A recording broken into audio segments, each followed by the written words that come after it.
this technology, I mean, we're using the technology as much as we can, okay, to provide fun and education for the kids. Yeah, it really is incredible. Summer is coming up, and I imagine summer is a really busy time for you as well. A lot of parents bringing their kids in to learn how to drive, right? Yeah, believe it or not, we have people coming from over 1,000 zip codes. We have a lot of people coming from out of state. Wow. This is the only tiny town in the world right now.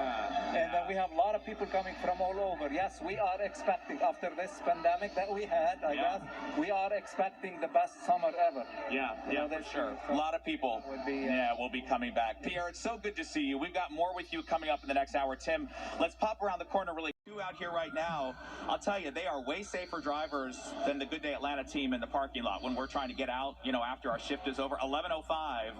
You guys should see Buck Lanford, Sharon Lawson, Katie Beasley tear out of that parking lot.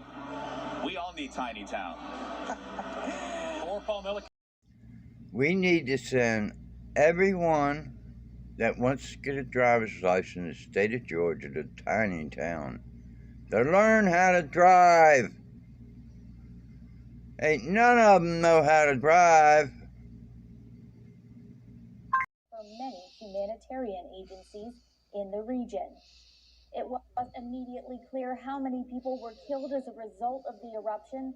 Authorities said at least 5 people died in a road crash while trying to leave Goma, but cautioned it was too early to give a death toll in the hardest hit communities.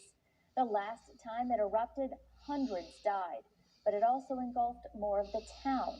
This time it hit more of a national park, which is home to some of the last mountain gorillas in the world. To a Trolley boy, his parents, younger brother, and 2 great-grandparents were among the dead. This morning, Italy's transport minister vowed to establish the cause after the lead cable apparently snapped and the cabin careened back down the mountain until it came off the line and crashed into the ground. The country's National Rescue Corps shared these images of the downed transport system. Victims were found both inside the cable car and amid the trees. In India, a grim milestone has been hit. This morning, the 1,000 known COVID-19 related deaths. With the pandemic still raging in some parts of the world, one question many are asking is, should the Olympics go ahead? In the countdown to the Tokyo Olympics, U.S. fans balancing competition and the public health concerns of COVID. And we have COVID. I mean, India's going under as we speak. There's so many things going on, and we want to go, hey, let's throw a bunch of money like building Olympic villages. I just think it's in bad taste. Yeah, originally, I was against it, but then I kind of changed my mind because there's so many good American athletes that have been practicing. This could be their last shot. In Japan, the host of the now 2021 Olympic Games, a more one-sided sentiment. A recent poll shows 80% of the population is against the Games kicking off as scheduled in July. For immunologists, a concern over increasing global spread coupled with low international vaccination rates. This is a global pandemic, and we need to play the long game here to return to a new normal. Right now, it's a race between vaccination and variants, not just on a national but global scale. Japan's prime minister says Japan can and will host the Games safely. No international spectators will be allowed. All athletes will be tested daily. And while the International Olympic Committee prepares to release its final safety measures next month, pressure is mounting. Now a top doctors association in Tokyo is joining the call for canceling the Games. Now back to the states and 2 men opened fire on the street as bars were closing Saturday morning. Police say victims include 5 men and 5 women. 7 were treated for minor injuries. Police believe 2 men were shooting at one another. 23-year-old Jawan Carroll is being held for murder. The other shooter is believed to be among the dead. 24 hours later in Ohio, 3 people were killed and 3 others are in critical condition.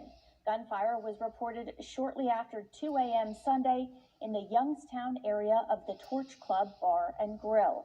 Authorities are trying to interview a large number of possible witnesses and said none of the shootings occurred in the bar and its often abusive practices, as well as addressing the issue of stray animals.